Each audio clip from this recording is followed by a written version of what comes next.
So we're live from Court Square Theater.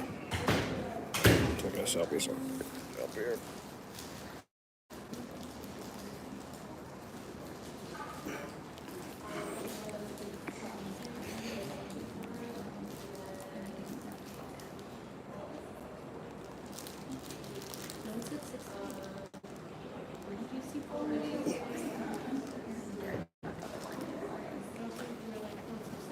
Hey, y'all, you are speaking, right? For, okay, is that it? So this is... Northern New Jersey? Oh, awesome. Nice to meet you. I'm Great. Are you the one speaking? Can I just have you come here and introduce you to our MC? Yolanda should be the one that will introduce you.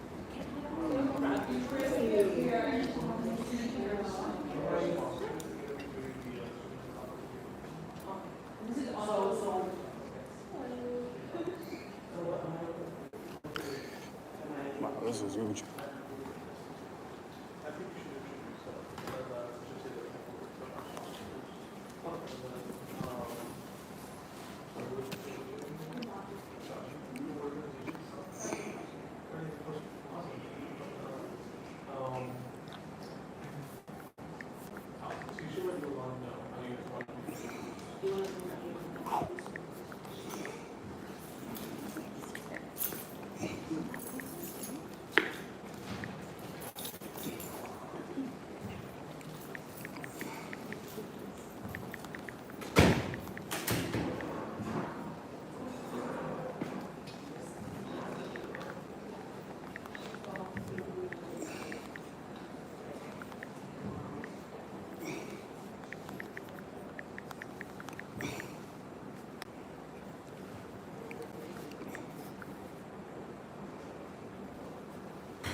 Bless you. Sorry, is anyone here from EWA?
Good.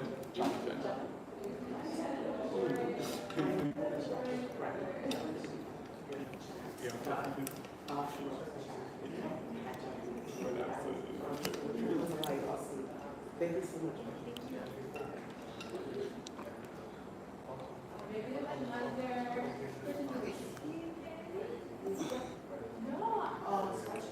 Yes, I do. So are you with the implementation? Yeah.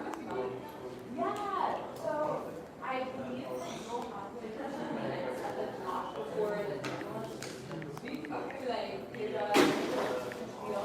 I think, yeah, it was when we were, yeah, it was our yeah. Yeah, so it's our facilitator.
bar is officially open.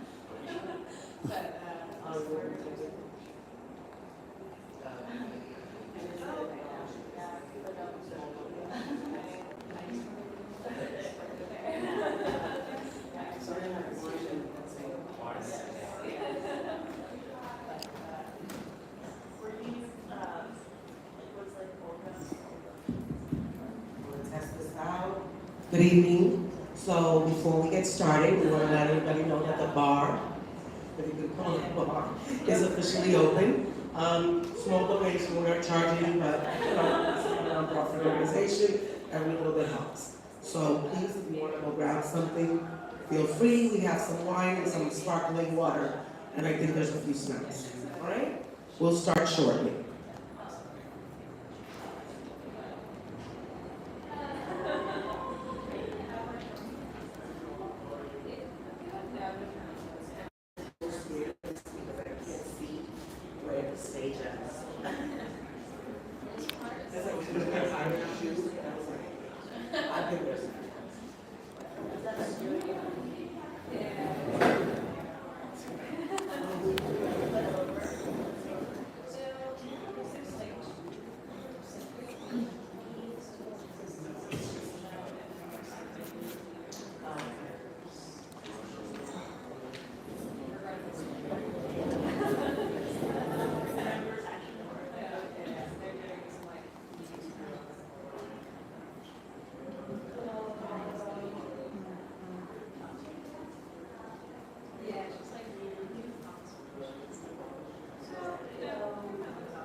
Can I introduce you?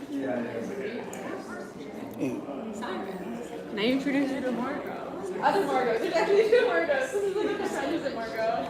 This is Margot. This is my service for studying library science. Library science, Syracuse, Union, look, and putting it at each other.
The amount of times I've been just like anxiously drinking seltzer in a union meeting. It's like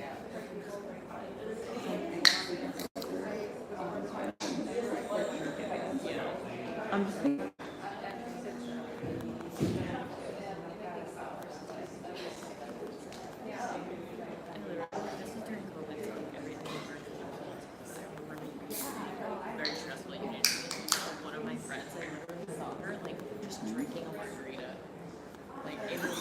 Zoom.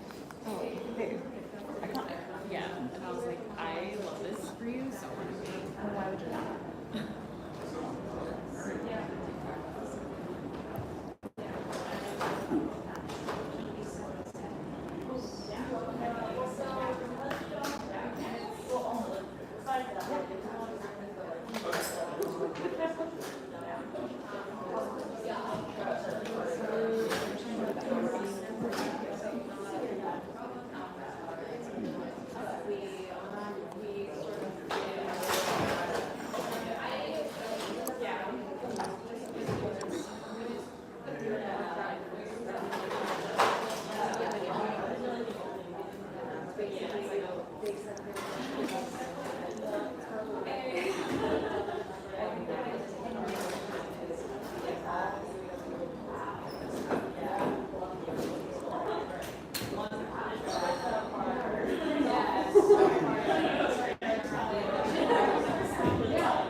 Can our panelists please join us on stage? Thank you, so we can get started.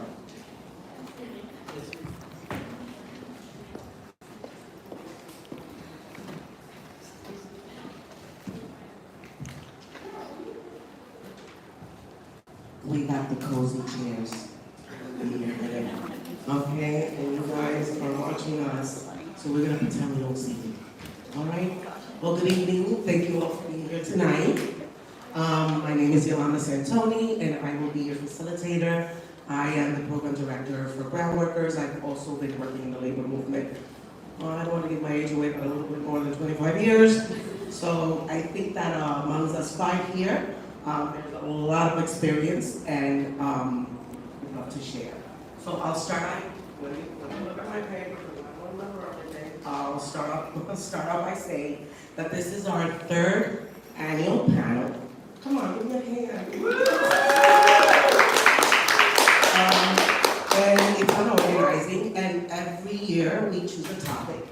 And this year our topic is women in labor, historically and presently, and where we're going, right? There's a lot going on in this country right now that we should keep to ourselves right now, or we won't stop.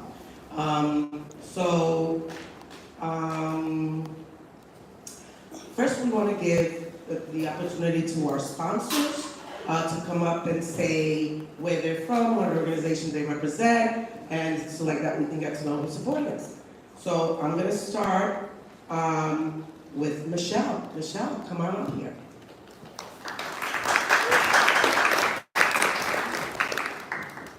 Hi, my name is Michelle, and I'm on the executive committee for the Democratic Socialists Association for the Democratic Socialists of America in North New Jersey. If you know anything about socialists, you know that we love workers. So I've done a lot of different kinds of organizing, but never specifically labor organizing. So I'd just like to read something that two of our members, Ali Howard and Emma Gagliardi, wrote about women in organizing.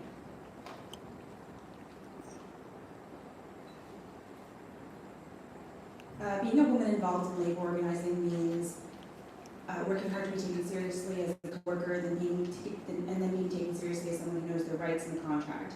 In a male-dominated field, neither of these things come easy. We've experienced accusations that we receive preferential treatment and that we are unable to do our jobs. By sticking to the basics of organizing, like having conversations, building trusts, and having people's backs when they need to confront management, those things can be overcome, but it may take a lot longer than it would for a man. A key part of shop floor organizing as a woman is that social dynamics can be tough to navigate, and so much of organizing relies on relationship building. You are often not thought of as a friend, left out of conversations, hit on, and excluded from information that might otherwise be shared freely. For our sisters who are immigrants, the barriers are even higher and the pressures are more intense. This is the same dynamic that often leads to keeping women out of union leadership. It is certainly not impossible to overcome, but the combination of union politics and biases that women aren't as tough when it comes to fighting the boss can create hurdles and not present for men who are inherently given that respect and often undeservedly. But the truth is that women and immigrants have always been part of the backbone of labor.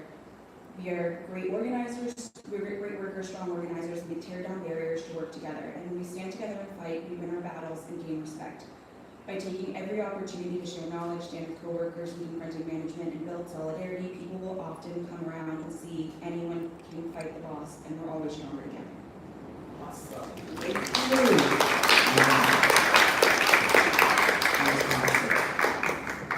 So let's introduce our second sponsor, Jaji.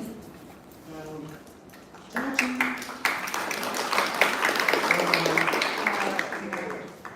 Hello everyone, I'm Jaji Lasad. I'm the Finance and Development Coordinator at Guardians of Flushing Bay, which is a predominantly women workplace. I'm going to use my phone. So Guardians of Flushing Bay is an environmental justice nonprofit that takes care of Flushing Bay and Flushing Creek, the waterways that form the foundation of Flushing Meadows Corona Park.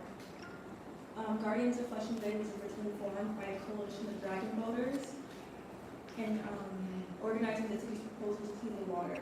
And grassroots organizing is at the heart of everything that we do.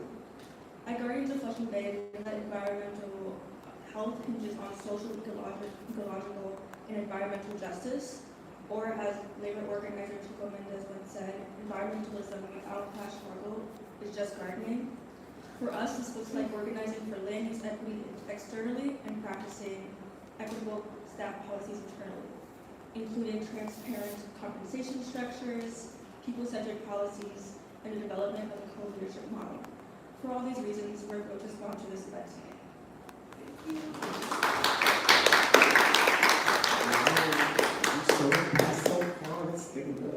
Okay, let's introduce our third sponsor, Jason.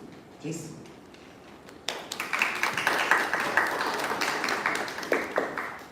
Hi, my name is Jason. I'm chair of the New York City local EWOC, Emergency Workplace Organizing Committee. EWOC was started during the pandemic as a way to support frontline workers looking to organize. It has since evolved into kind of like unionization hotline, where workers can fill out a form on our website, and within 72 hours, someone will get in touch with them and talk a little bit about their situation and pair them with an organizer, who will then go on to like coach them on all the steps they need to like form a union at their workplace. And the two things we are always looking for are more leads than volunteers. So if you or someone you know are working a job and thought like, I really wish I had a union, get in touch with us. You can go to our website at www.workerorganizing.org. You can fill out the support form, and someone will get in touch with you and start you on that process. If you have organizing experience or would like to learn a little more about labor organizing, we can always use more organizers to support these campaigns. Also on our website, there's a volunteer form. You can fill that out. Someone will get in touch. Thank you. Thank you, Jason. Let's call our fourth sponsor. Oh, I don't want to. Mine. Did I say that right? I'm sorry. My name is Omema. I came from Malika, an anti-violence organization dedicated to Muslim working class immigrant women, particularly in Queens, who are based out of Queens on Steinway. And we work off of 4 tenets, which I'll start with organizing, financial literacy, healing justice, and self-defense, which if you know Malika, that's what you know us for. And if you guys want to check us out, we have an Instagram at wearemalika with an H, and our website www.malika.org if you would like to bring a self-defense class to your DOE school or your next birthday party, like hit me up. We also have a WhatsApp chat if you're interested in joining it, just let me know. But yeah, thank you for listening. I will be talking to you later. Okay, and then we have Josiah.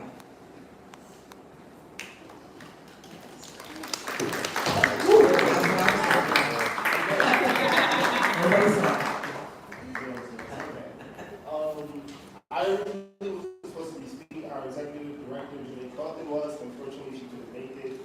And I also want to apologize because I wasn't supposed to be speaking, so I did not have much prepared. But I'm Josiah. I come from Families for Freedom. We are an immigrants' rights organization founded in 2002 by three families, three amazing families that I myself am still friends with to this day. We've been around for the past 22 years, and we have served as a hub for immigrants all throughout the city, so they come to us with any needs for legal resources or any troubles they have navigating what it is to be an immigrant in New York City, which we know can be a lot to deal with. And yeah, we serve as a hub for them. We provide a lot of resources. Our biggest one right now is our ongoing clothing drive and our back to school drive. So if anyone needs clothes, they can stop by our office, pick up some clothes, some school supplies for their children. Today alone, we launched it. I've seen like 30 families stop by already. And in the past 5 years that I've been there, I can say that in the 20 female coworkers that I've had maybe two male coworkers. So I can say Families for Freedom is a woman-led organization, and we were so happy to be invited to this.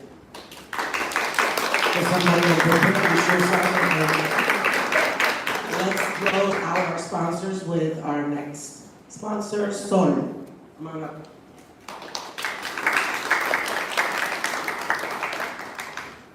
Hi everyone, it's so nice to be surrounded by everybody here. My name is Sol Figueroa. I'm with the New York Communities for Change. We organize Black and Brown people across the state at this point. We have chapters in Brooklyn, Queens, the Bronx, Manhattan, and now in Peekskill, and also Staten Island. And I think that a lot of times when we talk about labor, when I heard everybody talking, and just around my work, we always talk about labor when we talk about unions and the contracts and the bargaining, and this is like incredible work, but we also, at NYCC, we really fight to build power at the core of people's communities and how people who are not able to access a union or to be part of a union can build still that power and create change in their workplace. So that's what we're aspiring to. Thank you, Sol. I don't think I could ever even have like private time when I'm not talking about organizing all the time. It starts out socializing and then we end up in a campaign. So, anyway, without further ado, I'd like to present our panelists. I'm going to let them, talk a little bit about themselves and introduce themselves. So we're going to start from left or right to left. So.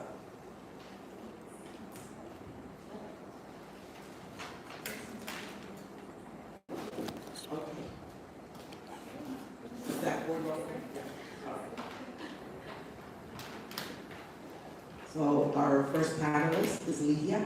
Welcome, Ligia. Thank you so much for being here today. We're excited. Can you please enlighten us with a little bit of a background? Yeah.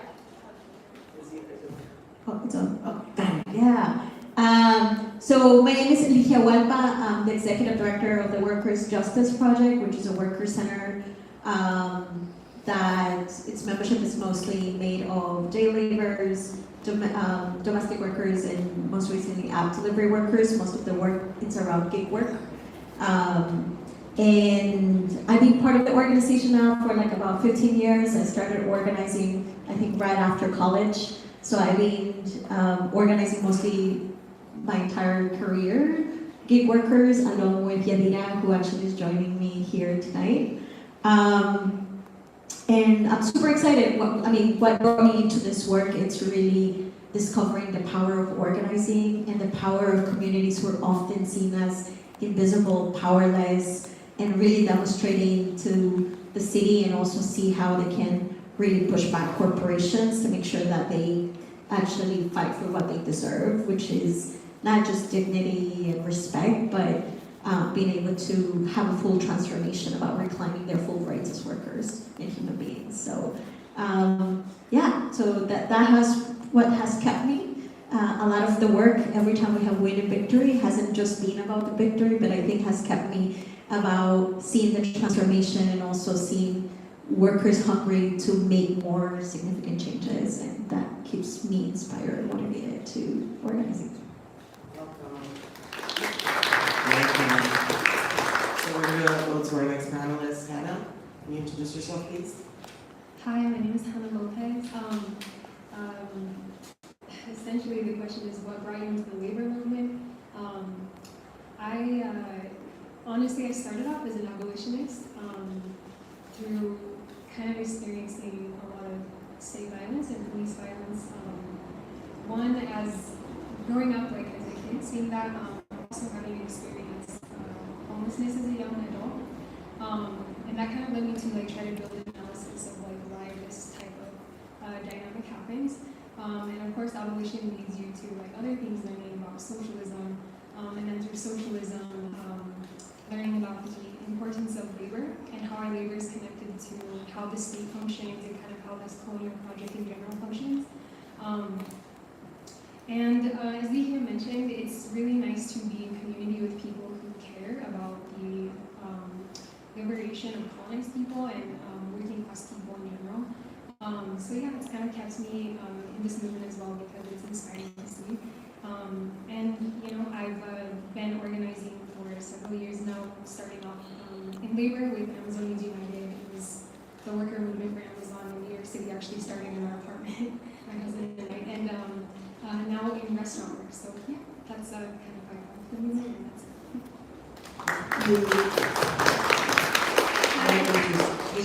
Both of yours. Hi, I'm Cait Camelia. I'm a Brooklyn-based artist and producer, and most recently I started Hot Girls for Zoran. I've been organizing since I was in high school in upstate New York, and then when I came down here, I really wanted to get deeper involved in the community, and so I started volunteering with Reading Partners, which is a really epic organization.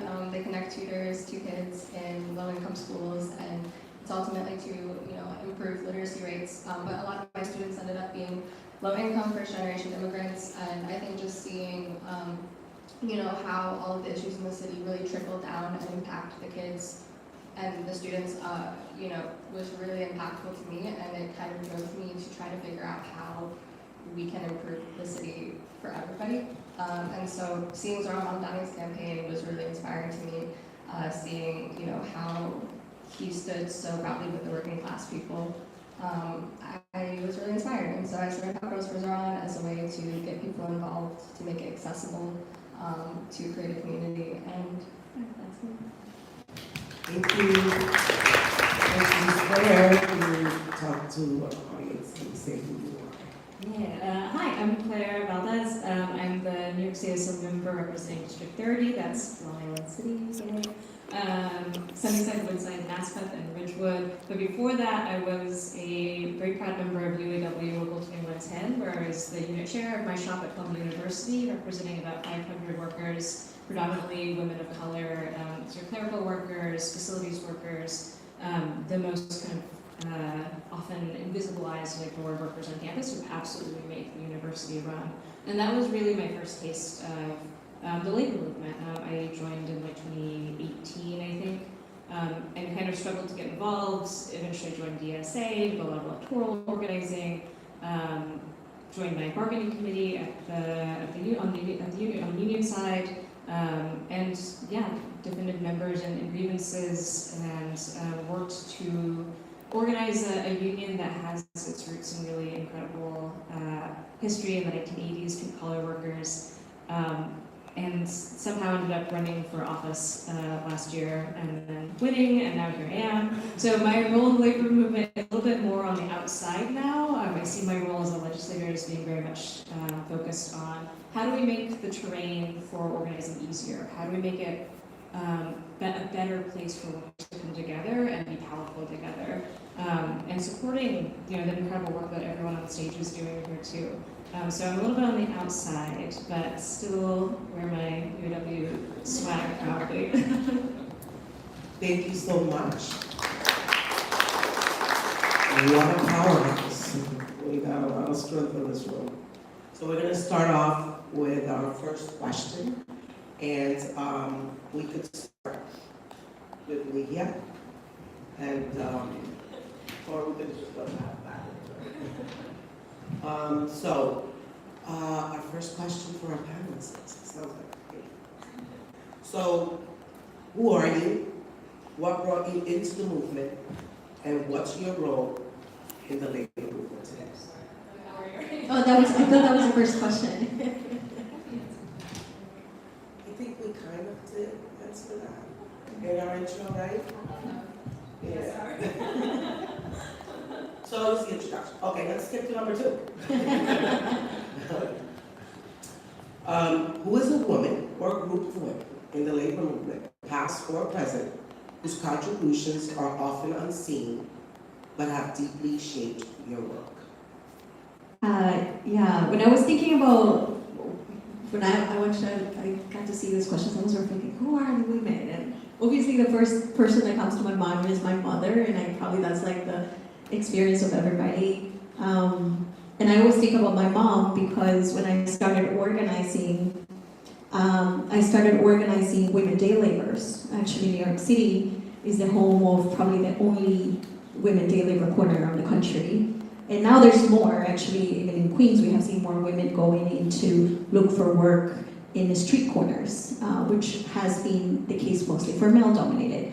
But going back of who are the women that inspired me and really got me into this work, the reason I think of my mom is because when I started doing this work, I started organizing women day laborers, and a lot of the women who turned to street corners to look for work were women who were working in the garment industry. And when most of those garment industries disappeared, women started trying to transition into service jobs. And most of the women who couldn't find jobs or had attempted to find jobs through employment agencies were scammed, turned to day labor corners as the only form of work. And when Yadira and I started going to the Women Day Labor Corner, I remember very clearly one of the women, the first cases that I started organizing, which that was about women in a whose wages were stolen from a garment shop. And me and Yadira went to the garment shop for the first time, and that was the first time I think as an immigrant experience, and especially a daughter of a woman who worked in the garment industry for so long, I saw about 30 women in a shop without ventilation, all packed in one side in a very hot summer. And the first thing when I saw that, the conditions, I remember I got to home and I cried and I was like, oh my God, this is what my mom was doing for like 10 years in order to raise me.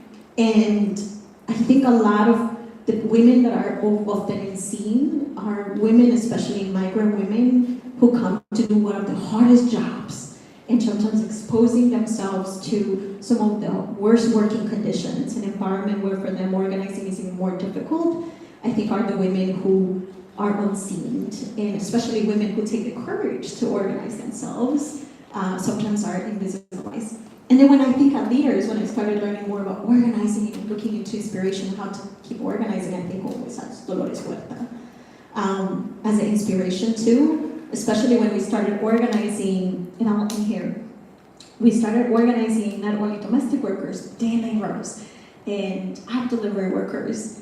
I found myself organizing also male-dominated industries, and it's so hard, and I'm sure we'll go deep in it, but validating yourself as an organizer in a male-dominated space is so hard.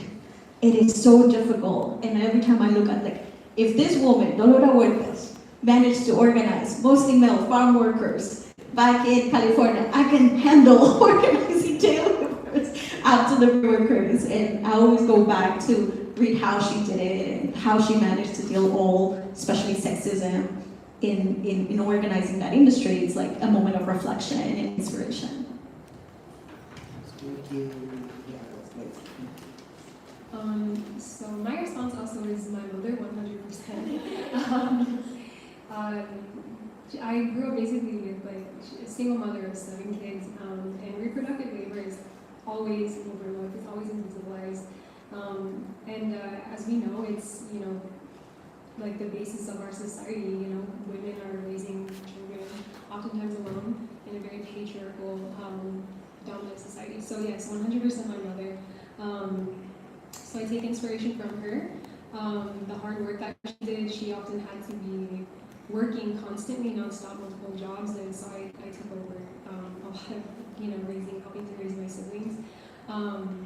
But I would also say, as I mentioned, abolition work earlier, a lot of the analysis I was able to build out was by reading the material from folks like Michelle Alexander or Angela Davis, and how they connected labor to the Colonial Project, and how from slavery to now how these systems have just kind of been reformed to exploit immigrants and other very exploited people. So I would say that for me, my inspiration is abolitionist women, a lot of them.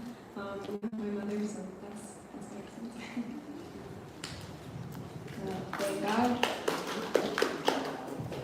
Thank God my mom is not here because I would be the only one who had So I was thinking about this question in regards to the work I do as an artist, and the first people who came to mind were the Guerrilla Girls. They're a group of artists and activists who are very disruptive in the art that they do. They do, live action. They have exhibitions now in museums, and I was first introduced to them when I went to one of their exhibitions at the Tate Museum, and I remember I saw this statistic. They take these statistics about women, about class solidarity in the workplace, inequality, and they blow them up. They put them in these very beautiful pieces of art. And the one that struck me was they said less than 5% of the artists in modern art sections in museums are women, but 85% of the nudes are of women.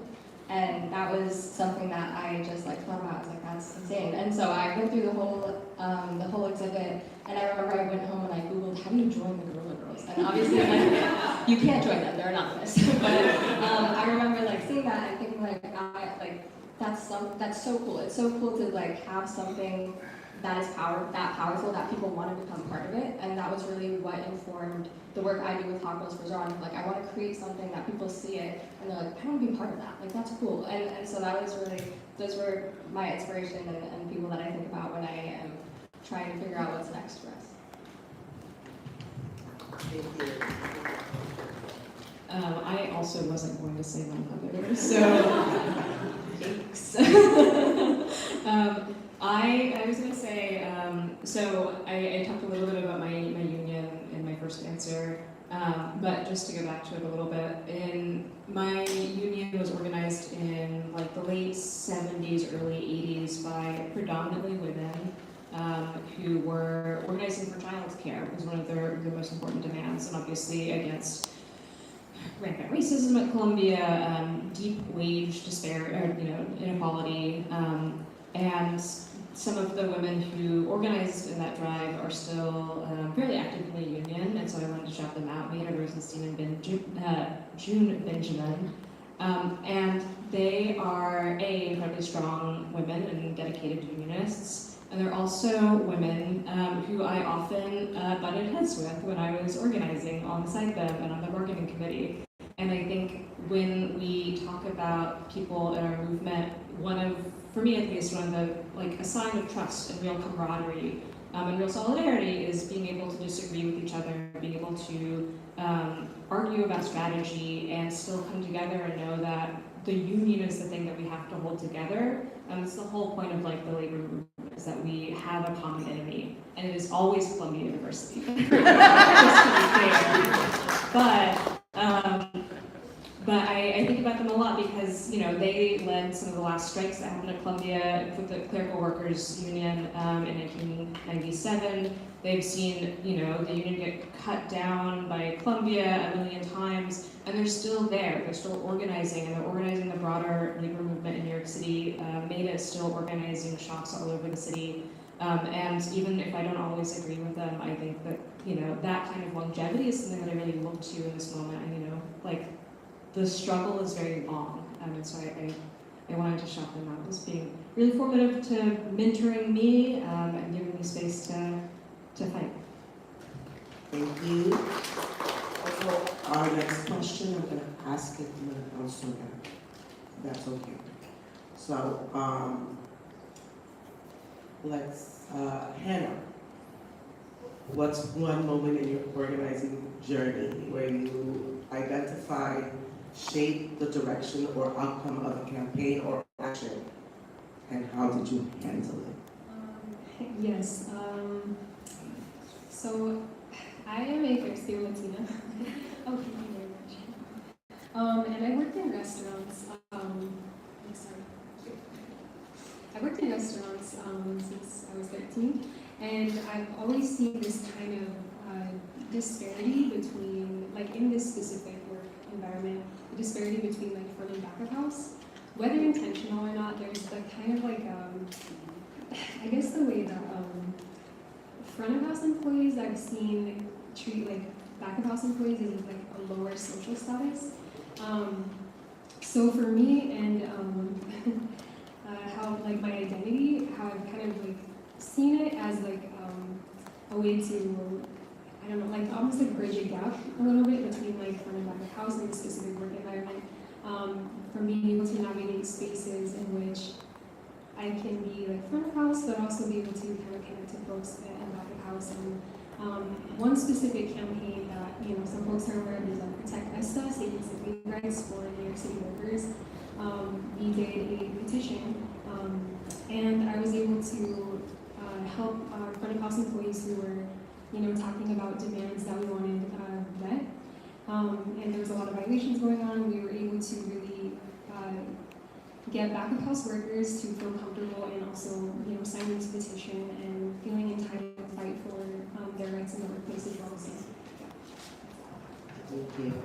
I'm going to call on Ligia. Yeah. Well, this one was a hard one for me because I think my identity has been shaped every time we go through different organizing campaigns. It's like a lesson learned, a moment of reflection, and also like it continues to shape me as an organizer, my beliefs, how we organize.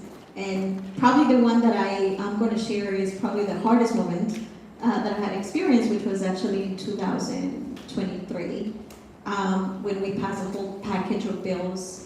And one of them was about securing a minimum pay for app delivery workers. It was one of the biggest campaigns, I think, in the city, because we got to secure $21.44 per hour for delivery workers. And it wasn't perfect. There was a lot of improvements that need to be made since it was what we wanted that minimum wage was that workers were guaranteed mostly the time that they were actively working and not the time that they were waiting. And the time that they're waiting, they're partially paid.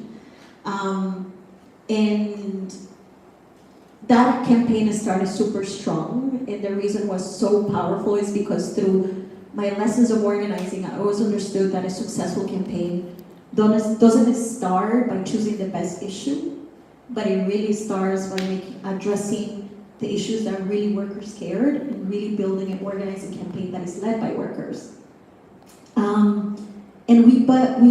I think part of that successful campaign is because we really developed a campaign that was led by workers, and we developed leaders who were ready to fight.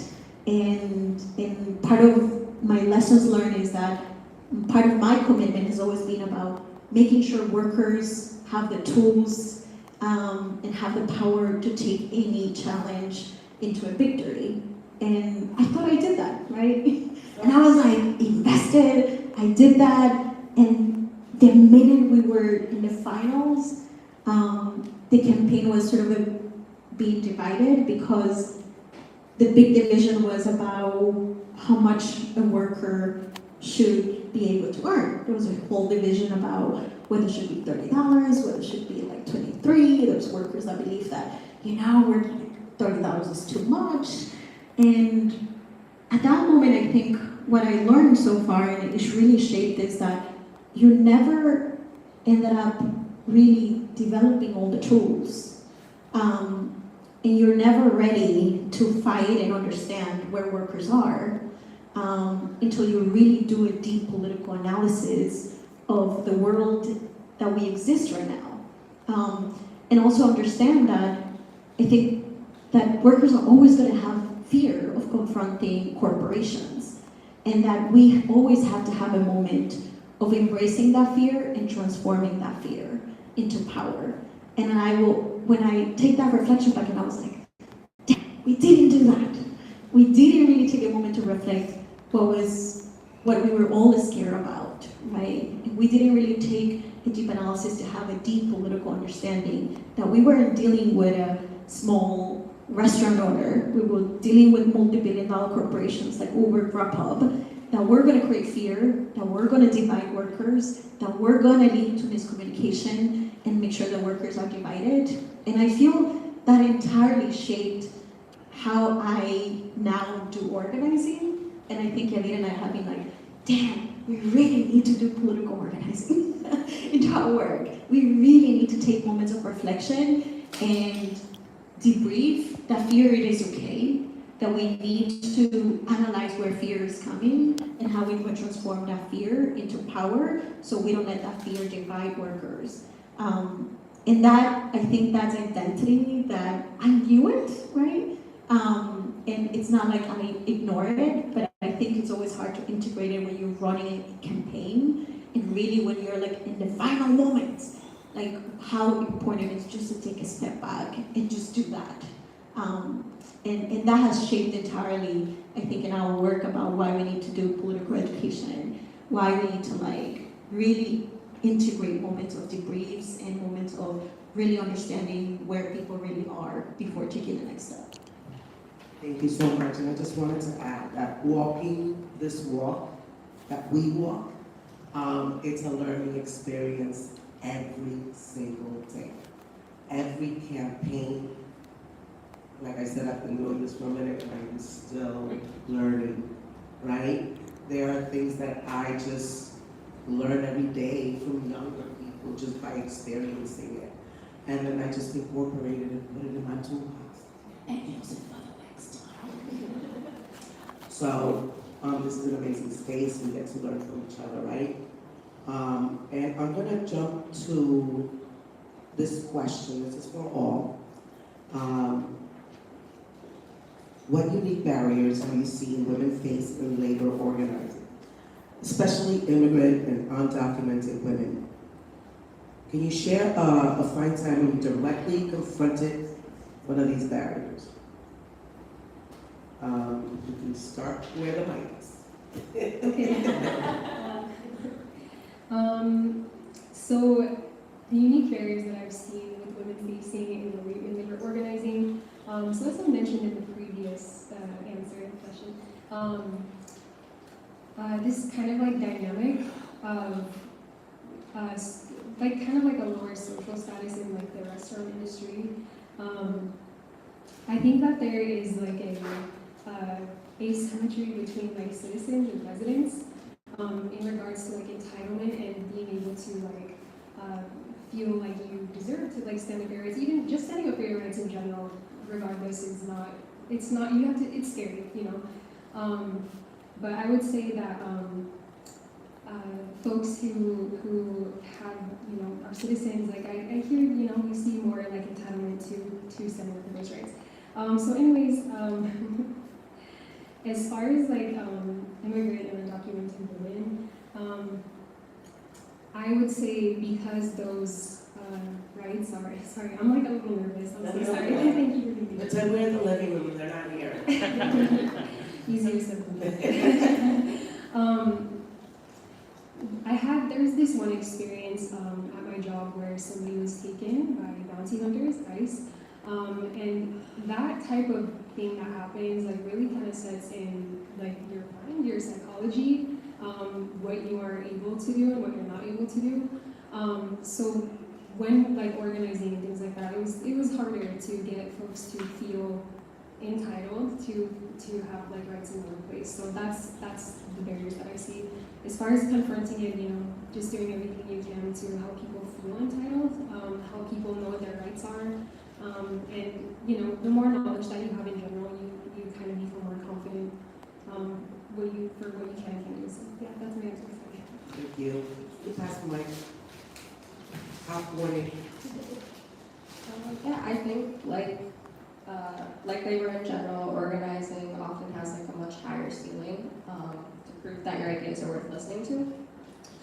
And specifically, I think in leftist organizing spaces, there can be a little bit of like hesitancy, especially newer people. So for me, like I witnessed it firsthand when we were starting Confidence for Zion. I think a lot of people were very dismissive, kind of looked at it as unserious or not productive. When we were running like a very strategic campaign, it wasn't something that was like, this is just, we're just having fun. We were having fun, but there was strategy behind everything we were doing. I've worked in marketing for 7 years, and so I was bringing in a lot of experience. I'm an enough producer, and so, I felt like I had all of this experience to put in, and sometimes it just really did feel like, there was just no breaking through to some people in some organizations, and that's fine. It's okay. But I honestly, I experienced it recently when I was pitching a comms plan for an initiative, an anti-ICE initiative. And it wasn't said directly to me, and I'm not going to say what work it was, but I was told by the presenters that someone had said, oh, well, she was only successful because of Zoran, because it was Zoran's campaign. And that was incredibly frustrating because it really did feel minimizing to me and my best friend were working 25 hours a week on the campaign on top of our full-time jobs, and we both came in with a lot of experience, and so it really just felt like, what can we do to prove that we're worth listening to? What can we do to show that our ideas, are useful? And so I think, while it was frustrating, it was also motivating, because it was like, okay, well, if you think that it's just this, now I just have to show you can do it again. So that's fair. Yeah, I think the comrade from North New Jersey who spoke earlier, I think laid out the kind of particular the particular hurdles that women organizers face in workplace organizing, right? Sexism is the big one. People don't take you seriously, and I think in my experience as a woman of color, a young woman, young-ish woman, not that young, I think there was a real reticence to take me seriously. And I represented, these hundreds of workers on campus that the university didn't take seriously. When we were bargaining for our contract in 2022, they basically told us that COVID was a paid vacation. They told us that we shouldn't have rights to take jobs elsewhere in the university because we were functionally too stupid to do that. I represented call center workers who were routinely, abused by their managers. And who would say these sexist comments around them, make these jokes about them, because all they do is pick up the phone anyway, so they're totally fungible, totally replaceable. And that is obviously compounded by being a woman of color. I represented many Black women on campus, and being in grievances or sitting across the table from Columbia, I constantly had to, articulate the incredible work and purpose these women did. Oftentimes managers would accuse them of not knowing how to do their jobs when the managers don't know how to do the jobs. The women in those places know the job front and back. Many of them have been working there for decades, and having to push back on managers who just started a couple of years ago and acted like they knew what the fuck they were talking about, clearly did not. That happened all the time. And those are structural barriers that women face in every single workplace, obviously. But overcoming, being taken seriously, there being an especially high bar then to tell those women, you have power.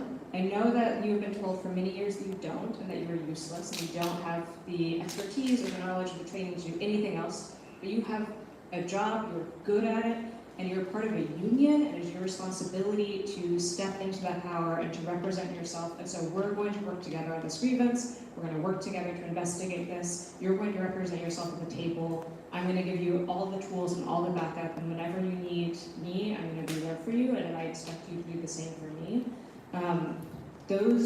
That's what we have to do as organizers, because that's how we build confidence in other people, and that's how we build the labor movement broadly.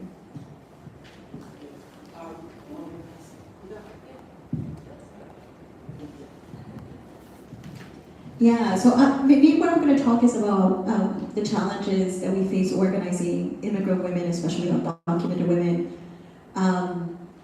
Something that I think Yelena and I have been reflecting on it is that especially migrant women and undocumented women go through a lot of moments of violence. And often they're facing violence in their own homes. Sometimes they have faced violence from in their own countries, in their own communities. So there's all these trauma and violence that they bring in already when they migrate. And then some of the biggest challenges is how we create a space where women have to deal with their own traumas, feel safe about dealing with old traumas before asking them to organize and stand up for their rights.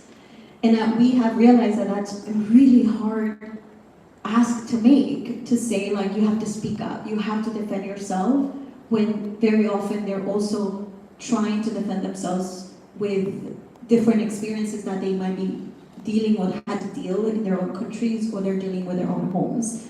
And that's really, really, really hard. And also how we make it accessible for them to be on those spaces, because often we have seen that some of them are single mothers. So, you know, how we make sure that they feel welcome, have bringing their kids. Often also job security is one of the biggest challenges, right? Like when we have organizing meetings, women's like, you know what, I can't really come because I have to work, right? So job security impacts their ability to participate as well. And then the other one, the biggest challenge is also sexism, right? Like when we invite them to be organizing in a space where there's men, and when there is men that are also carrying this sense of sexism in the same space and how they reclaim the space and they don't let other women speak up. So it's some of the biggest challenges. And I'm just going to give a quick story because this was a moment of reflection when Yadira and I were still organizing women day laborers in the street day labor corner. A lot of those women were cleaning homes, and they work in a Hasidic Jewish community where they are experiencing witch theft, they're experiencing, they have to clean most of the floors on their knees. Some of them even experience sexual harassment from their employers, all these issues. And I remember me and Yadira naively were like, you know, we can build a campaign, we're going to raise wages to 15 million, so we're going to empower women to start demanding $15 an hour. And then we tried everything and nothing worked. And we were like, you know what? We learned that Hasidic Jewish community, they function in a very patriarchal structure where there is their rabbis who have the power to have influence and power in their community. And we were like, you know what? We're going to ask for a meeting with the rabbi. We're going to ask them to like sit down with us, and now all of them have to start paying. So we found an elected official. They were breaking down the meeting, and they're like, well, the rabbi is willing to meet with you, but not with women. You guys need to find an organizer who's a male, who's going to come and talk to the rabbi. And I were like, well, that's dumb because we are a women-led organization. There's no male organizer who's going to sit down on those meetings. And the reason I'm sharing this because Yadira and I were like laughing. I was like, and, you know, we're also trying to understand the Hasidic Jewish community and culture. And we became very judgmental. We're like, how stupid is that? We're in the 21st century. How insulting is that? But that was just like a moment of experience that led us to understand and also change our strategy. We were like, well, the rabbi is not going to take our meeting, we're not going to meet. So what we ended up doing is trying to bring some of the women, Hasidic Jewish women, to meet with the women.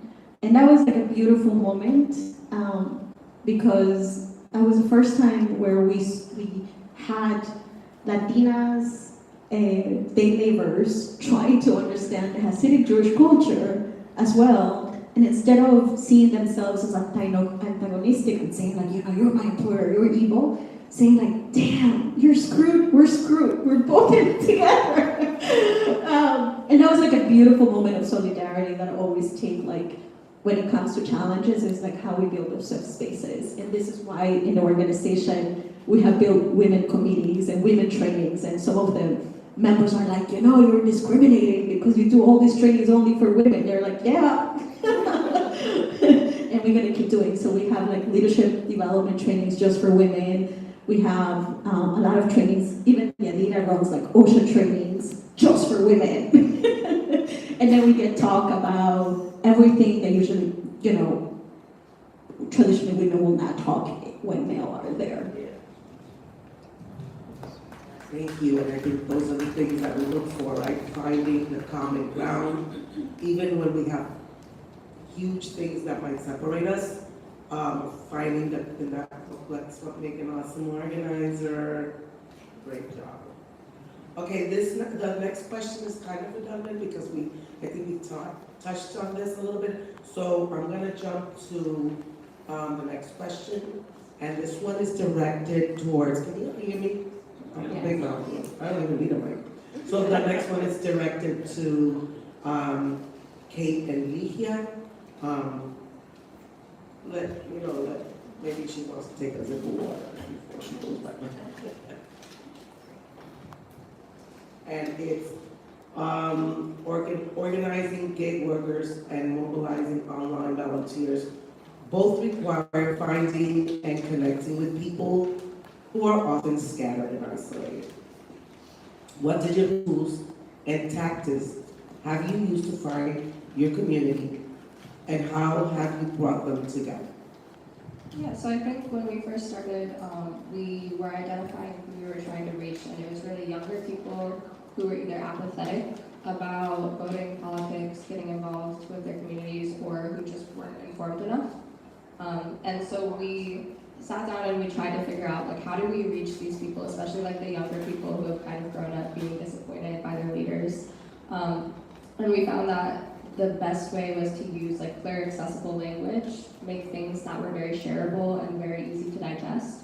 And so that was what, led a lot of the content that we were putting out. We were putting out like infographics that took these really big, complex ideas and broke them down into small pieces that people can just like very easily understand. We also utilized comedy a lot. I work in comedy, and so I'm friends with a lot of comedians. So we had a lot of comedians write these skits that were funny, but they also incorporated in like these issues, and they made people start to think like, oh, this was really funny, but like what was the truth behind it? Merch played a big factor for us. The t-shirts, that was where it all started, was just an idea for t-shirts to raise money for the campaign. And I think really what made the difference was connecting the political organizing to like culture. It was these events that we would throw with these comedians, these musicians. We would have very like non-traditional events like DJ parties, creating more like a community than this like kind of movement where people don't really know each other, but they're all working towards the same goal. We really wanted it to feel like something that people were a part of. I always tell this story when I'm talking to my volunteers, but there was the story of Betty Crocker. Back in the 50s, they released this instant cake mix, and the slogan was just add water, and they were super excited. They put it out, it didn't sell at all. Nobody would buy it, and so they hired this team of researchers to figure out why it wouldn't sell, and they realized that a lot of people didn't feel enough gratification. They felt like they were cheating. So they put out the same exact cake mix with the slogan, just add an egg. And then it flew off the shelves. And they found that just by giving people the opportunity to crack an egg, they felt like they were doing enough of the work to take credit for the result. And so that was what led a lot of our work, was we want people to feel like this is something they're doing, they're part of it, so that when he wins, they're invested in that. They want to continue to the work because they feel like it's something that they're doing themselves and not just a movement that's being marketed to them. So those were our leading principles.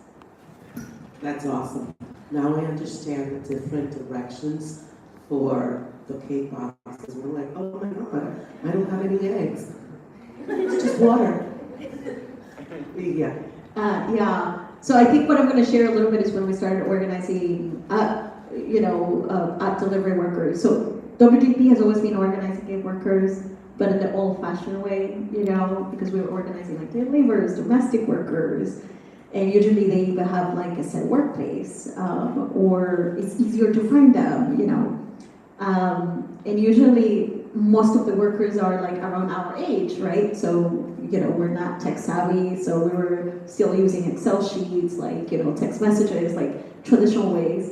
And then when we started organizing gig workers, which, by the way, it's the Gen Z generation, it was a challenge not for them, but it was, I think, for me as an organizer to organize a Gen Z, or because they were super advanced in terms of how they communicated, and WhatsApp wasn't the only tool that they were using. They were using these different chat rooms. They even had online radios that they were using to communicate. And what I realized that there is different generations that use different tools to already, move around or communicate. And I think with gig workers, particularly online platforms, it's a very young workforce, very tech savvy. And also their workplace has completely changed because it's no longer a restaurant, but it happens to be in the streets, it's their workplace. So when we started organizing different tools, we the organization had to adapt to what they were using, which is not just WhatsApp groups, different chat rooms, Facebook groups, TikTok. It's also like a good way to they spend a lot of hours making TikTok videos. And I think one of the valuable things, at least through the organizing campaign, was we use a lot of those chat rooms to mobilize informed. And that was super useful to move people. But now that COVID is gone, we also realize that there always needs to be a combination between how we use technology, but also how we do not lose the human interaction. And that has been a lesson learned, because I feel like when we were using too much online tools, we completely lost the human interaction. So these past 2 years, we have to be in the street more. We have to be talking. So it was a funny video because this morning we were all laughing because we're back in the streets, and William, who's one of the organizers, was literally chasing. He's learning French, and he's chasing at anybody. He's trying to run fast behind the worker to make sure he takes the flyer and gets the opportunity to talk. And we were just laughing. It's damn, we have moved from the chat rooms now back to the streets. Yes, and I know that for our Gen Xers and our baby boomers, we were challenged. I mean, I remember organizing with a map and the little stickers, and I had to force myself and be embarrassed in front of these millennials and these youngins. And you know what I said? You know what? I wasn't born with the tablet in my hand.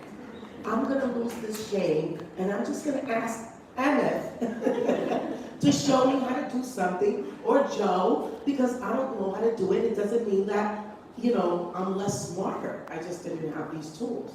So let's get over it, and let's just ask. And so last but not least of the questions, and then we're gonna go to some Q's and A's, because I'm sure you're all eager to ask some questions. And so this last question is for Claire and Hannah. So many campaigns benefit from large established unions. I love this question. While others move forward through independent, smaller approaches. Based on your experience, what are the biggest advantages and challenges to these approaches, and what can organizers in either world learn from one and the other? Was that good? Yeah. I guess I'll start on the mic. I would say, so I've never been in a big union. Every type of labor organizing project I've worked on has been independent or non-NLRB recognized, like Amazonians United, NYC, and also the restaurant labor organizing I've been involved in. I would say there's not really an advantage of not being in a big union. I see how unions, they have a lot of power, support, money, and even political influence, which is really cool. So when you try to practice standing up for your rights in the workplace, such as I did, and my coworkers, we started getting retaliated against. I lost my job, and since then I've had to kind of self-fund, trying to win my rights back for reinstatement, as I was found to be unlawfully fired, things like that. So you don't really have the support in the way that you would with a union. I will say though that there has been, I've been able to really live my values by not being in a union. I know that some unions have political affiliations with, different things.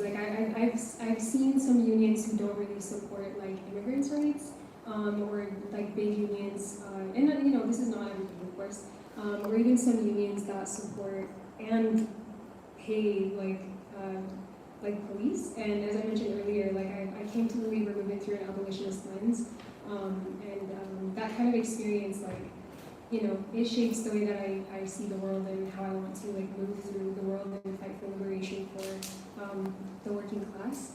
So for me, I would say that it's not really like an advantage, but by not being in like a big union, but I will say I've been able to very much like live my values, even if it is hard work to just organize outside of the structure. So yeah. Thank you. Yeah, I think that's really well put. I haven't organized a union campaign, but I can speak to electoral campaigns. And I'll say, obviously, big unions, established unions, they have money. It's the big one. They have money, they have political influence, they have staff, they have resources, and those are all incredibly helpful for organizing and for helping candidates like myself get across the finish line.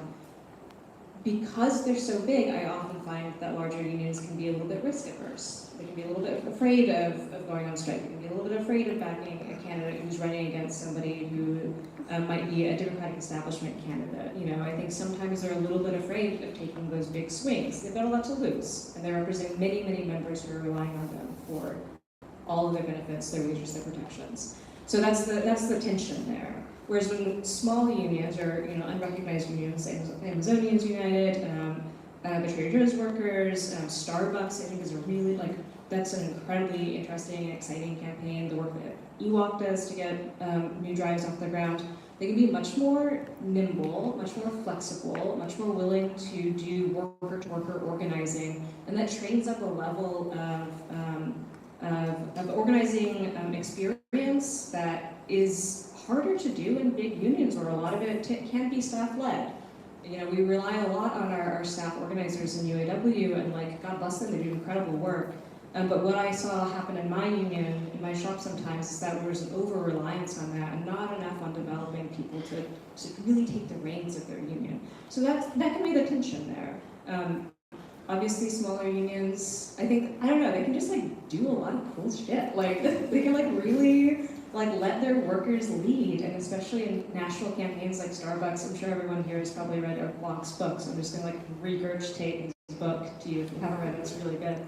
But if you're trying to do a national campaign in a ton of shops, or Amazon, there are a ton of warehouses and distribution centers. There are too many choke points. You have to have organizing happening in every shop, and if it's a big union leading it, they're not going to dedicate that many staff to that fight. It has to be workers leading on that. So that's the interesting tension. And yeah, I don't know. Workers organizing is awesome. I mean, I've had the privilege to see both. I've worked in both, and I can say that a combination is powerhouse.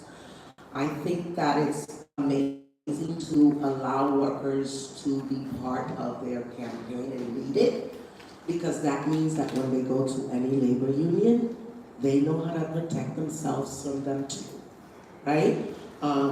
You learn how to be empowered, you learn what the process is, and that stays with you, right? In any walks of life where you go, you can use and implement those things because of self-experience. I think it's great to start out, maybe all right, we organize ourselves, and then, if you decide that you need the backing of a large labor union because of what was mentioned, which is, you need resources. Otherwise, they start picking people off if you're not strong enough.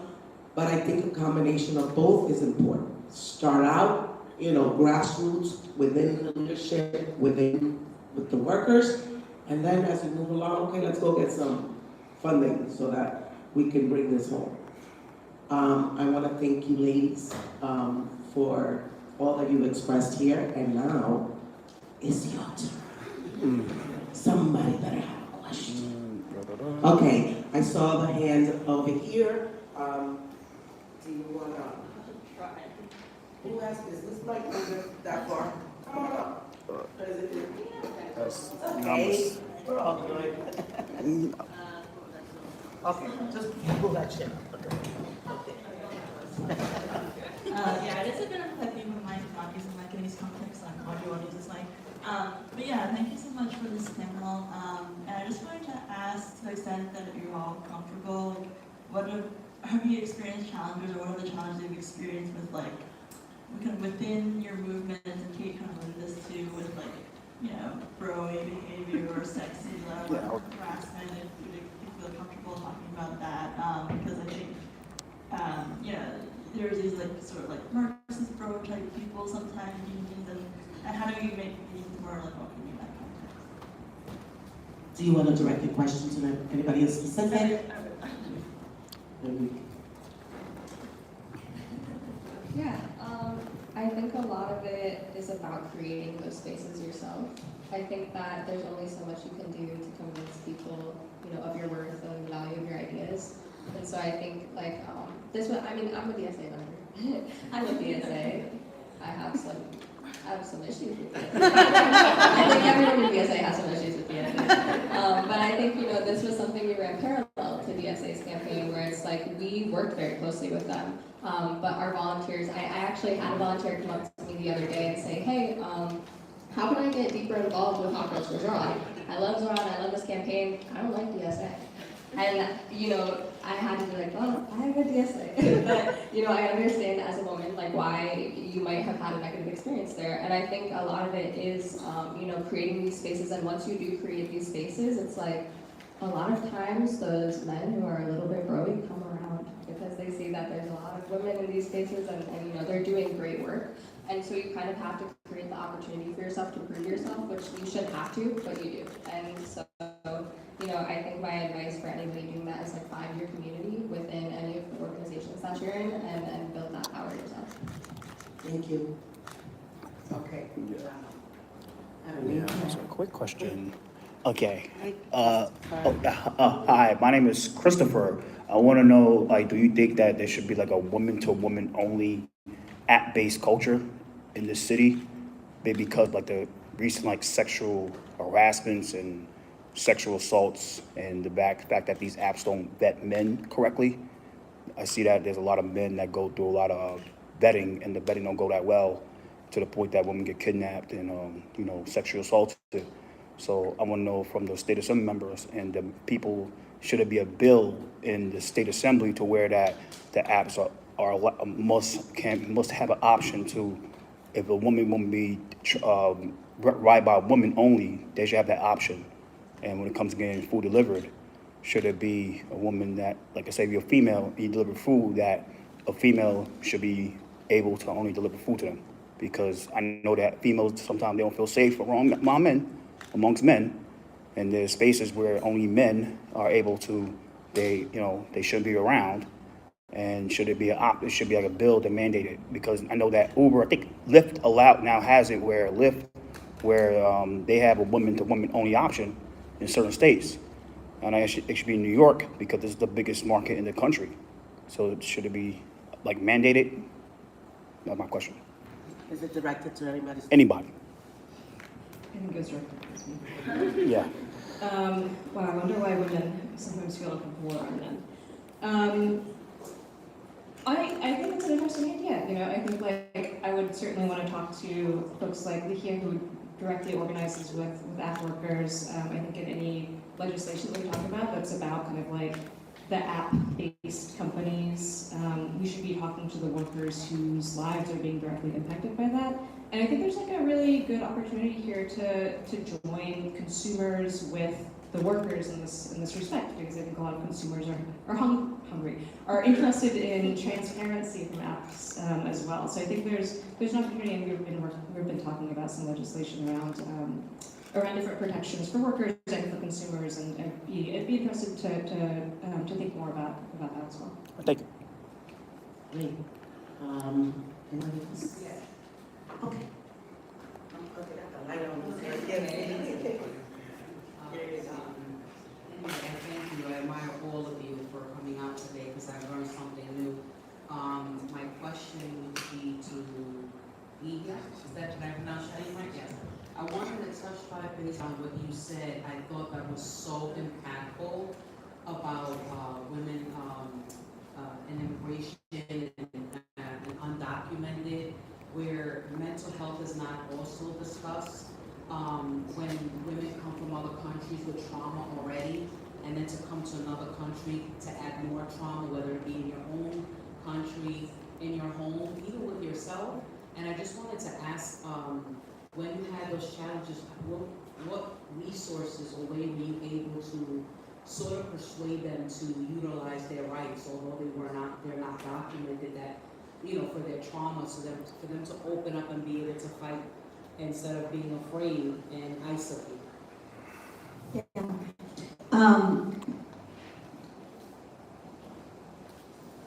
I think, thank you for mentioning the mental health component. It's very challenging, and I have to say, it really takes a lot of resources, a lot of time, and I think it has been one of the biggest challenges in terms of how we create the safe space and support women. What we have discovered through our organizing work is that the organizing needs to have that component of healing. And something we do in our leadership development training programs is being able to talk about ourselves. And Yadira doesn't want to say this, but I feel like Yadira does, since she's the one who runs a lot of these trainings. I was like, Yadira, you do a lot of therapy through your trainings. Yeah, because you might have to come up here, girl. Because the first day of the leadership training, literally, it's about crying. All these women, it's the first time probably in most of their lives that they're giving the space to talk about themselves, to talk about who they are. It's the first time that Yadira asked, like, tell me who you are. Why are you here? How did you came here? And usually I always love joining the first day because something and even Yadira has said, we women don't get to talk about who we are and what we're dealing with. And it's so hard to talk about at home because you have your kids, you have your partner who's, instead of listening to you, is judging you, or sometimes is causing you the abuse and the trauma. And something that I have discovered is that when you create that safe space, which I call therapy, even though Yadira says like it's about knowing each other, that space is super empowering because we have seen women who have said, I finally healed, like I needed to share what I have gone through. Or some women have said, damn, I thought I had a hard time. I had an easy comparison with her. She's like really had a tough time.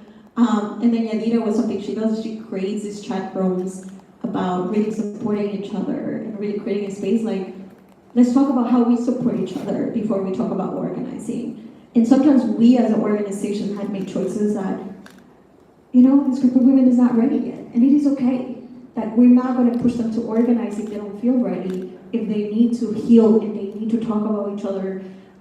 Because if they're not trusting each other, if they're not healing each other, they're not going to trust the organization. But that takes a lot of time, and that's the biggest challenge for the organization has been giving up really good organizing potential campaigns and being like, damn, that was like a really good workplace to organize. And we're like, you know, as organizers, you just like see the potential and you just like want to keep pushing. And then Yadira's like, I'm the pusher, and Yadira's like, no, they're not ready. Like, yes, they're ready. They're like, no, they're not ready. And I think you need to find that debrief and being able to like realize, but you're right. And I think one of the biggest challenges that immigrant women is, you know, because many of them don't have health care, it's really hard to access mental health. And even us as an organization, we've been trying to get funding, we call it for leadership programs, even for foundations, or it's really hard to get that money. But it's so needed, and even Yadira has been like, we need to include mental health in our organizing. But resources is the biggest challenge. And we do it through these leadership development trainings, which is a 5-day training. So these women go through 5 days. And 2 of those days is just about support group. Yadira calls it like leadership training, but it's really about support group. And it's powerful, but I think you're right, like mental health, training, creating a support group, and also I think there are cases that we have identified where we really need to connect with people who really need support outside of our organizations, and creating that resource sheet, that sheet of resources where we can refer women, because we have had difficult cases where, you know, we're not an organization, we're like a workers' rights organization, we're not into mental health, and some women really, really need support, but it's a challenge. Okay. Anybody else? We have time for, oh, okay. How? Sorry. Yeah, hi, my name is Joe. I'm actually a labor reporter, and I'm just based on what we've heard tonight, I'm really interested in finding out what you guys think about coming from a classroom unionism point of view, workplace, worker liberation versus a business unionism, more concerned about grievances and things like that rather than classroom. Sorry, what was the? I'm sorry, I couldn't really hear. Yeah, just your thoughts on encountering, coming from working class liberation kind of mindset, going up against business unions, where we're just talking about grievances and getting nickel more. Service. Yes. I guess I would say as like a working class organizer without union representation, a specific experience I guess I can speak on that is this Protect ESTA campaign, which is the Earn, Save, and Sick Time Act for New York City workers. We've built a coalition around supporting safe and sick leave rights for New York City workers with like 36 different organizations. But I noticed it was actually like, I hope this answers your question. I noticed it was a little challenging to kind of get big unions to support this campaign, and I think the reason is because of like them focusing on like membership, like their membership, as opposed to kind of like these like projects like that are coming from the ground up, like not necessarily it's not in their interest, but it's just, I don't know, it's like kind of outside of it. So I hope this answers your question. I don't really understand like the big unionism like kind of dynamic that happens. Like just as a working class organizer, that's kind of what I've noticed with this campaign and how unions have connected to it versus not connected to it. So I don't know, maybe 30. It's a very big question.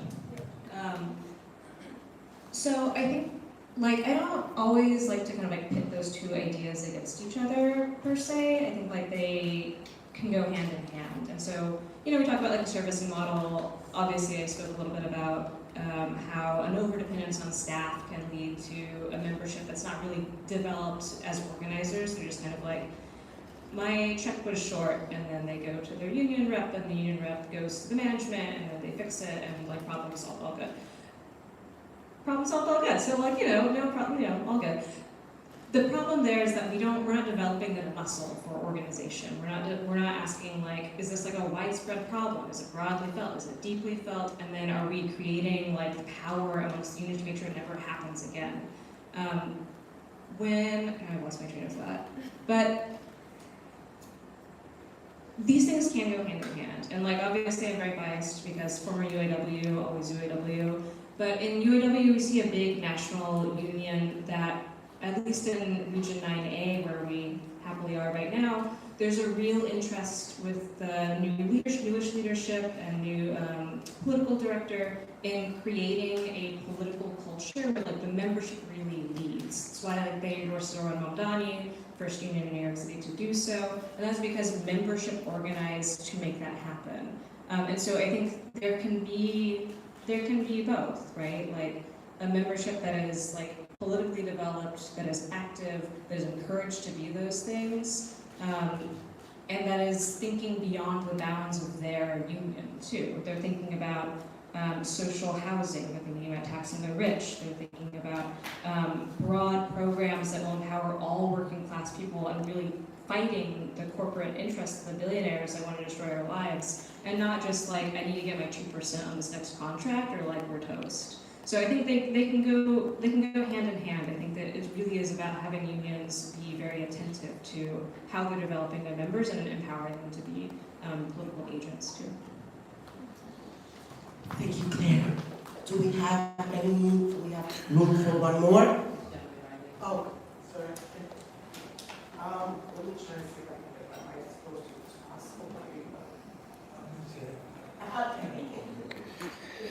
Hi, my name is Richie. I'm going to direct this to Claire. Some time ago, you mentioned something that we weren't taking,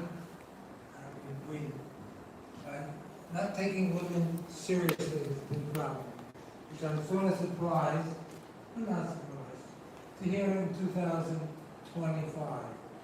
Has this been your experience, and what can we do about that?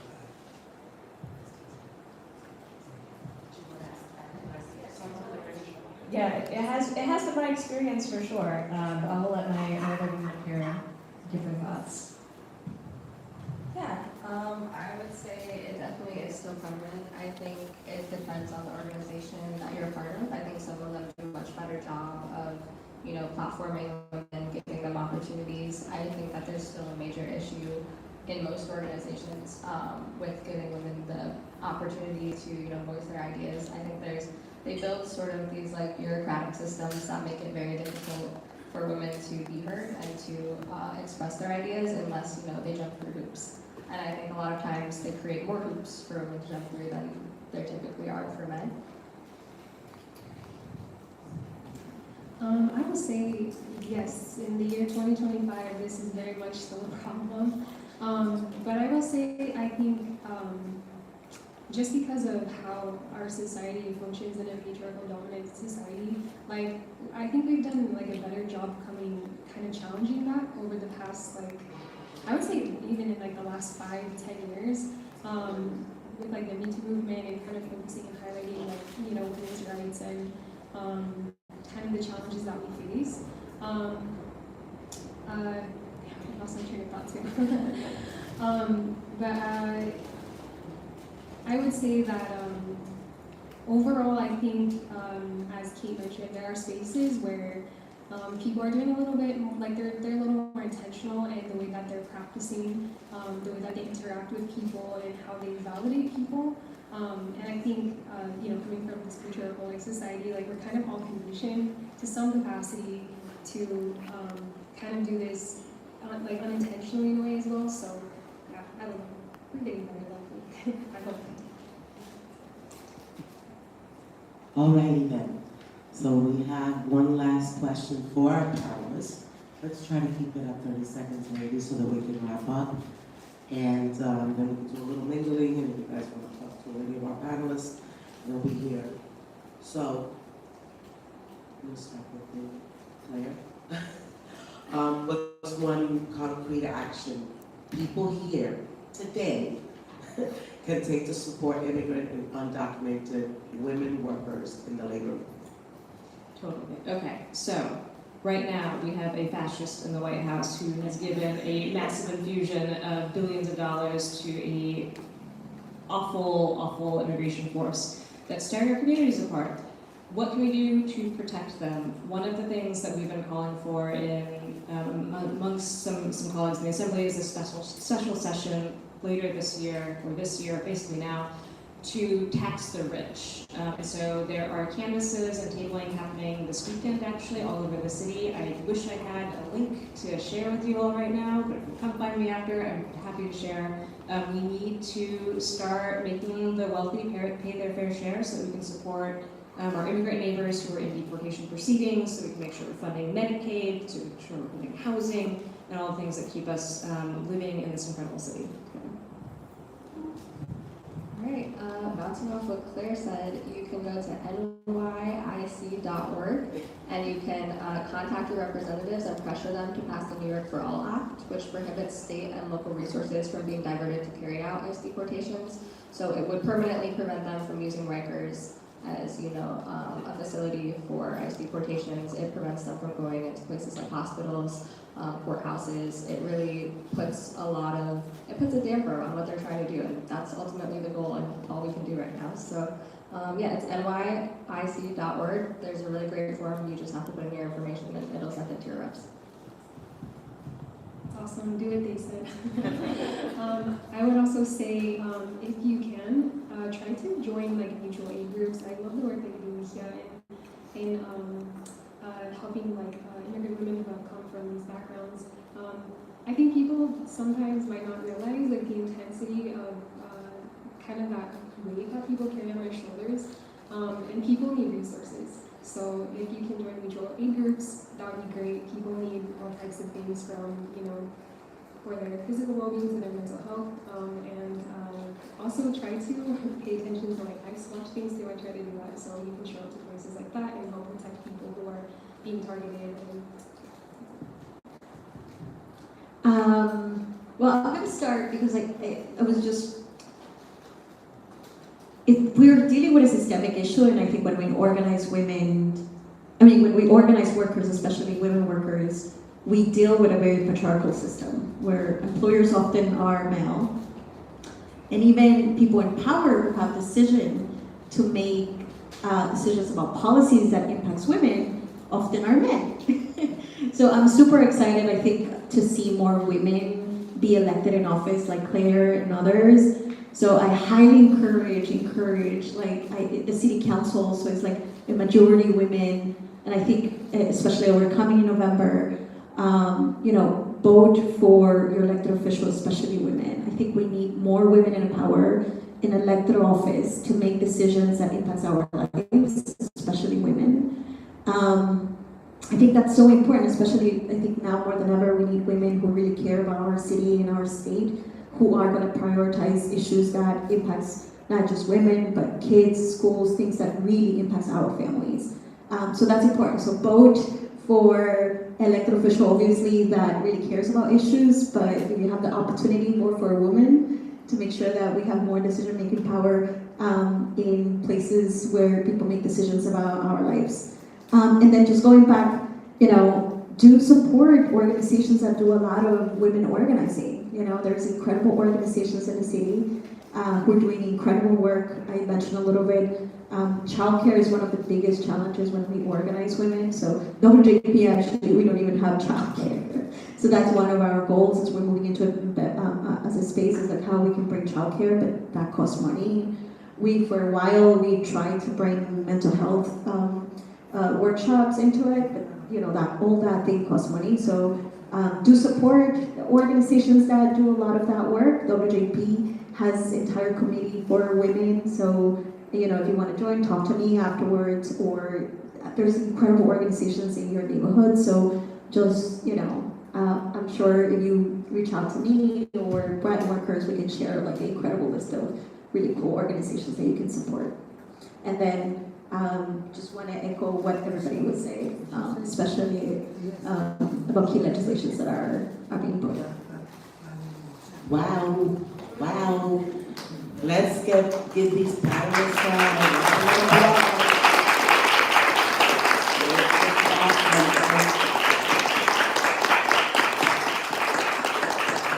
You guys are amazing.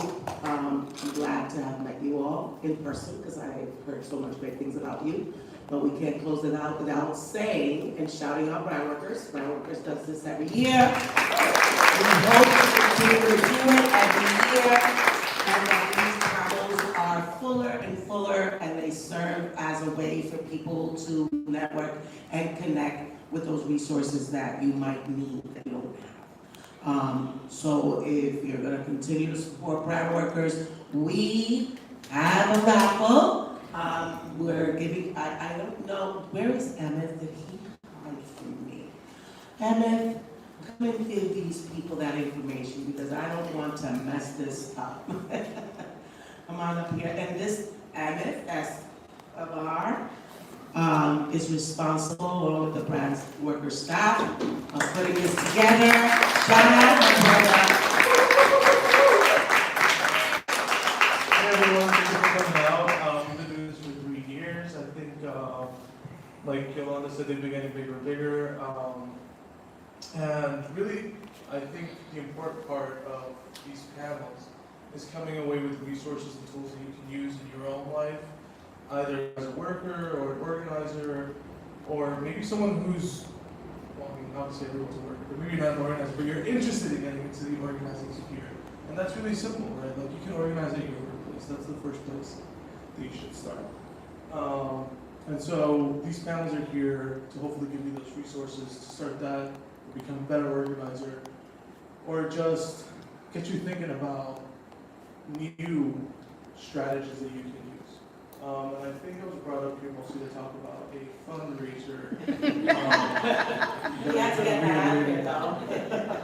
So right now we have a really cool fundraiser. It's a raffle ticket for 2 second row. We couldn't get the front row. So we got the second row. Tickets to Buena Vista Social Club, which is a musical. Yeah, it's I think it's about the Cuban Revolution. Right? Someone clap with the It's pretty good though. It's pretty good. I've heard really good reviews. I don't really go out to see musicals or plays, but then someone mentioned it to me, and I was like, okay. And then I kind of started hearing about it everywhere.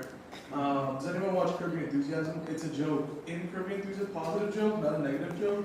So if you're a Larry David fan, if you like comedy, you like musicals, if you don't like any of that, but you're like, you know what, I'm kind of interested in supporting brand workers and these panels, and definitely consider purchasing one of these raffle tickets. They're $35 over here by the bar. We also still have a lot of wine and water. So if you're interested, definitely go over there for those 3 things: water, wine, and raffle ticket. Thank you everyone for coming out tonight. Thank you so much. That's Lucha, that's Mabel, and thank you so much for coming out tonight. I'm out of here. Turn this thing off.